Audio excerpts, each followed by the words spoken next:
Hi everyone, and welcome to another segment of AstrologyAnswers.com's weekly horoscope. My name is Terrence Scardino.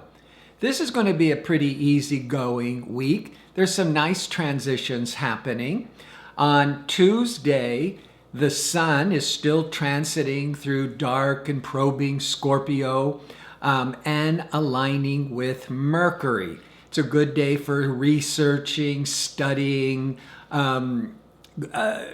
even having conversations about the meaning of life.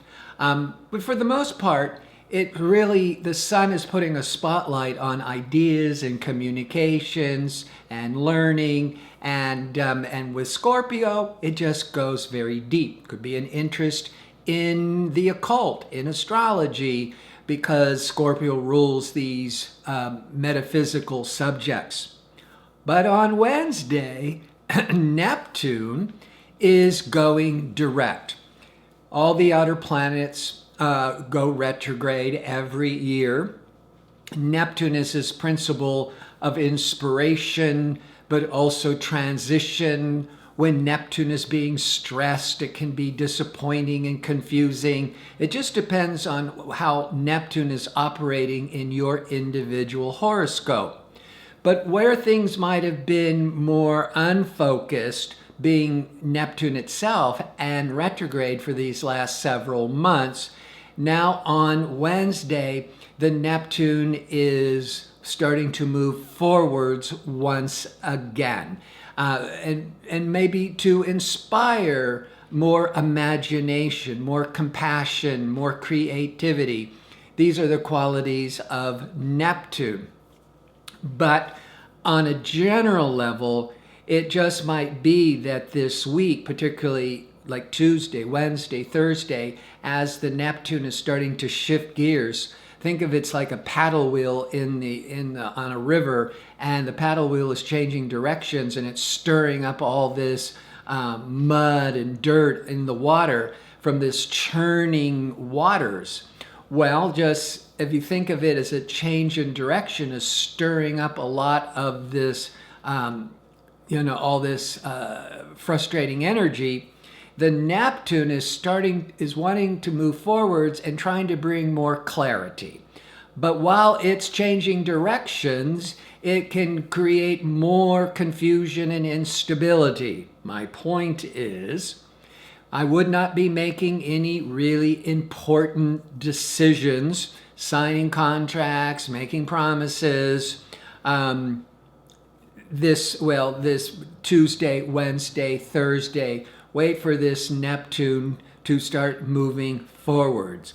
By Friday, communication Mercury is leaving Scorpio. It's good for pulling within.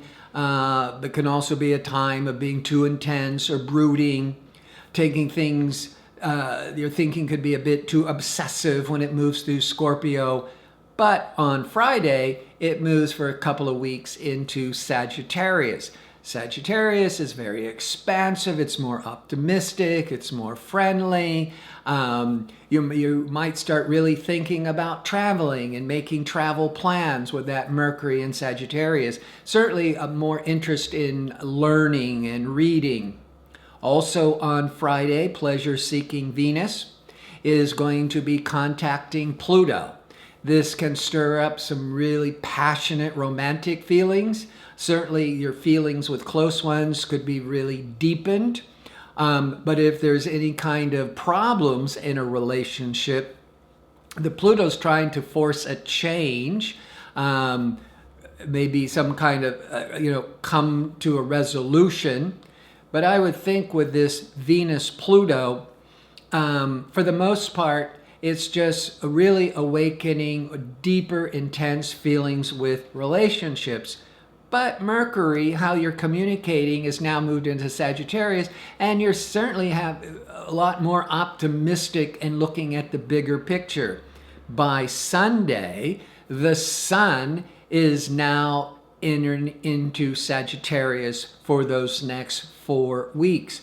So we're always going from Scorpio, more of this hidden, secretive, heavy, dark, in north of the equator, it is when it's starting to, go into the fall prior to the winter. The leaves are turning, it's starting to get cold, and we start to really pull within, and we stay home more, and we get bundled up.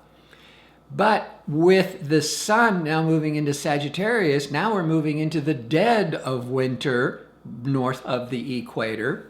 But there's more of this hopefulness and this expansiveness because of Sagittarius. And I think this is looking forwards to the holidays, but also looking forwards to a whole new year that's just around the corner. So I want to remind you that if you go to Astrology Answers, that they offer questions by other staff astrologers to be answered. And I'm on the list and will personally write up a report and answer any of your questions. But the thing I've noticed, and I just want to make note of, is I think on the website where you put in the time, whether it's AM, PM, somehow that's not working, or a lot of you don't even think it's important to put in the time. So when you're writing your question, I would recommend that you put in your time of birth, AM, PM, again in the question. So thank you for tuning in. I hope to see you next week with my next segment. Until then, enjoy the shift of energy.